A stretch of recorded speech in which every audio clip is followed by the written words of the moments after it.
Many of those who have watched me over the years probably know that I have a bit of a mixed history with Nintendo.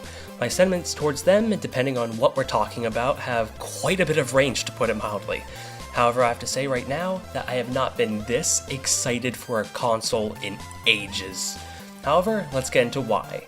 Now, I'm the kind of person who plays games as indiscriminately as possible.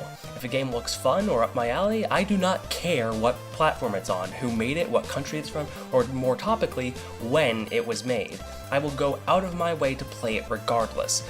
I definitely have my preferences and biases, as do we all, but I very much abide by the practice I just mentioned.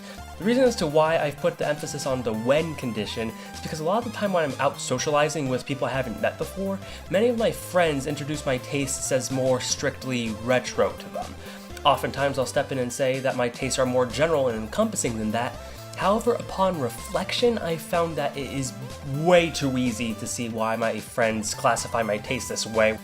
The thing is, when I'm bored by the current gaming climate, I tend to look backwards and start playing familiar classics as well as searching through older games and playing ones of interest that I haven't before. The thing is, I have been doing this a lot lately. To be perfectly honest, I haven't been this bored and jaded by current gaming in like 8 or 9 years. However, why is this? Well, for starters, there's the issue of focus. I hear people talk more about tech specs and the hardware rather than the games running on that hardware with those specs. To be honest, I'm really not as excited by graphics as I used to be. The graphics shift between generations used to be incredibly drastic, whereas the transition between the 7th generation and the 8th generation wasn't noticeable enough for me to get that up in arms about comparing specs. If we were pushing performance more, maybe I'd be more accepting of this, but honestly it seems like we're doing the opposite. Nowadays, in order for me to really be impressed by a game's graphics, it's not so much based on how good the game really looks in the long run, but how much the game pushes the hardware it's running on. The problem is, we really haven't been seeing that much lately. However, what about the games themselves? Well, to start, I'm primarily a console gamer, first and foremost. When playing games, I prefer to be able to just remove myself from all productive tasks and put a game in with the comfort in knowing that it will work without anything getting in the way of that. I'm not against PC gaming, as I'll get to in a bit, but I'm more at peace and more immersed in the game when I'm playing it on a console or an old microcomputer like the Commodore 64, the Amiga, and so on. With that said, I'm not going to buy another console unless I see at the very least 3 games that I'm not just going to like, but I know that I'm going to spend hours upon hours playing, preferably ones that I can't play anywhere else. This especially applies to new consoles given the greater expense. When I look for games to play, I look for ones with longevity, ones that will hopefully stick with me for the rest of my life, and I think you can already see the problem here. The PS4 definitely has games that interest me, but almost all of the big games these days have been cross-platform between PlayStation 4, Xbox One, and PC. Now that doesn't really seem like an issue at first, but then I end up just getting what few games I want to try on the PC because I already have one. We live in an age where we pretty much need one anyway, so while mine isn't the most powerful thing in the world, it can still run this stuff, and if I can play these games already, why should I spend hundreds more just to play games that I can already play? But even with a modest PC that can play a lot of the things I'm interested in lately just fine, as few as they may be, what am I playing on it? Well, typically I'm emulating GameCube, PlayStation, and Amiga games. That's what I'm doing. Why? Because the big games have been coming out lately have been so homogenous that it's almost comical. I mean, there have been some very notable exceptions, but otherwise I can't help but feel this way. You might then be asking why I don't play more indie games on Steam and the like then, but if anything, I have the same exact problem there too, it's just with different kinds of games. Really, I just want some games that I'll remember. I want a better balance of genres. I want a console that has soul and an identity, and I want, at bare minimum, 3 games that I can't play already, and I know I'll play long enough to justify buying a console for. The crazy thing is that despite being out for years, the Xbox One has completely failed to do this for me. The PS4 has definitely got me curious, but hasn't really done much for me beyond that, and the Switch on the other hand has already done this and it's not even out yet. When it was shown off late last year, I was highly interested just looking at the console alone. If I still had the same mindset I had at, say, the age of 6, I would have started saving money right then and there, but I wanted to wait until I saw more of the games. Then in January, they showed them, and while yes, I would have liked them to go in more detail about some of them instead of just focusing on the big Nintendo developed ones and showing the rest in the montage trailer, I was beyond invested with what was shown alone, and investigating further afterwards only helped. In fact, let's go over that montage trailer because my god was it a sight for sore eyes. A lot of game console trailers and commercials these days often tend to show off either the hardware and a certain feature or two, at most a game or two that will be relevant for all of 5 minutes before disappearing off the face of the earth. Or if they use the games to advertise the console, they'll focus on the narrative and cinematic aspects. This, on the other hand, was something that I had not seen done well, if at all, lately. Hey, look at all these games! Games all over the place! Doesn't this one look cool? How about this one? Or that one? Or that one? Well, get this console and it'll be your gateway to all of this. It brought me right back to the 6th generation, and this day and age, that's ridiculously refreshing to see. While there are already enough exclusives announced that catch my eye, due to the console's hybrid nature, even the presence of multi-platform games and ports of games I already have also give me reason to be excited for the console. Before it was announced, I was hoping, like many, that Nintendo would drop the gimmicks and just focus on making powerful hardware. However, the gimmick they picked was a damn good one, and a powerful selling point. Granted, I think they went overboard in some areas of the Joy-Cons, and I can't imagine too many games utilizing some of the features that they added.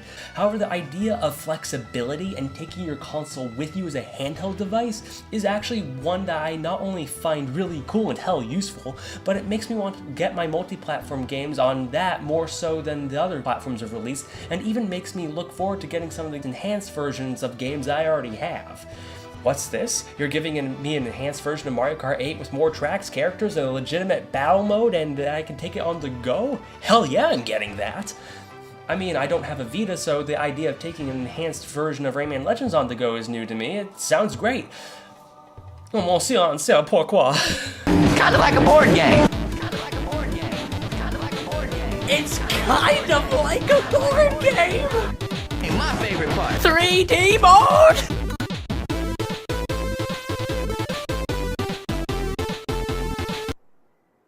What the hell was that? So given the nature of the console, I'm more excited by the multi-platform games and ports than I would be otherwise, but also the exclusives that accompany them are the major driving force, namely Super Mario Odyssey. Oh my god, I have not been excited for a Mario game in a long time. Even the ones that I ended up liking in the past several years, such as 3D World, were more pleasant surprises if anything. However, I don't think I've been this anxious to play a game featuring the titular plumber since Mario Sunshine, which is appropriate given that this is the first game since then to truly tackle a more sandbox exploration style, and man is it a welcome return. I am so immensely happy that they're going with different and frankly bizarre environment choices because my god did the previous setup get ridiculous in its repetition, and wow is it cathartic to say that in the past tense. Also, I am an exploration junkie, and I can't wait to play around with every last nook and cranny of some of these places. Frankly, I could go on and on and on with this one, but man am I excited for it. Now, it's true that most of the big games won't be out immediately at launch, but still, they're coming out this year, and this is honestly going to be an exciting year for me given what's coming out during it. I mean, I hear people praise the GameCube's launch lineup a lot in retrospect, but honestly, a lot of the games they mentioned were more spread out than they think. Super Smash Bros. Melee was not a launch title. Pikmin was not either. Animal Crossing sure wasn't, the list goes on. However, you could argue that a lot of the games that they're talking about highly contributed to the initial excitement for the console, and I feel similarly here. Who knows what may come out in the future, but a lot of the titles that have been announced have grabbed my attention, and my god, my wall is going to hit me by the end of this year. Hell, when E3 comes around, who knows what else will be revealed? I was going to save this news for whenever I actually have time to work on the Turrican retrospective conclusion, but I feel that's more than appropriate to share here. But there's been talk of the old Factor 5 guys reforming under the Rainbow Arts name, and the first priority upon such a task is complete will be a brand new Turrican game. The bizarre copyright situation that has plagued the series has been resolved, and even Manfred Trenz would be joining them at least for this game. Now, Nintendo and Factor 5 have miraculously sustained a very strong relationship. Even after the studio closed down in 2009, they're still called up to give feedback and input to each console's development. So given the strong relationship and the knowledge of how the console works in advance among various other factors, I would be shocked if it wasn't released on the Switch if it comes out during its lifespan. This isn't factoring at all into my decision of buying the console. This is just conjecture after all, but it's an additional thought that keeps me pretty happy. Hell, the Switch has really been emphasizing on exploration-heavy games. At this point, it feels like that has been a huge part of the Switch's character, and of course that has me really excited for the system. Given the Turrican series being driven and characterized by its exploration gameplay, it would fit right in and add to the identity that Nintendo has been pushing with this system. That also leads me to something else I'm really happy to see already: variety in demographics. We're seeing games for the casual market, we're seeing games for core gamers, we're seeing games for sadomasochists looking for intense challenge. We're seeing things for fans of Japanese games, we're seeing things for fans of Western games, whether it be American, European, or whatever. We're seeing games for younger audiences, we're seeing games for older audiences. We're getting all of this with a good balance as opposed to just one dominating the rest. The variety in genres is something I'm very happy to see too. We're seeing 3D platformers all over the place, but we're also seeing a fair number of 2D ones too. We're seeing action RPGs, we're seeing JRPGs, we're seeing kart racers, we're seeing futuristic racers, we're seeing arcade games, we're seeing party games, we're seeing fighting games, we're seeing hack and slashes, and so on.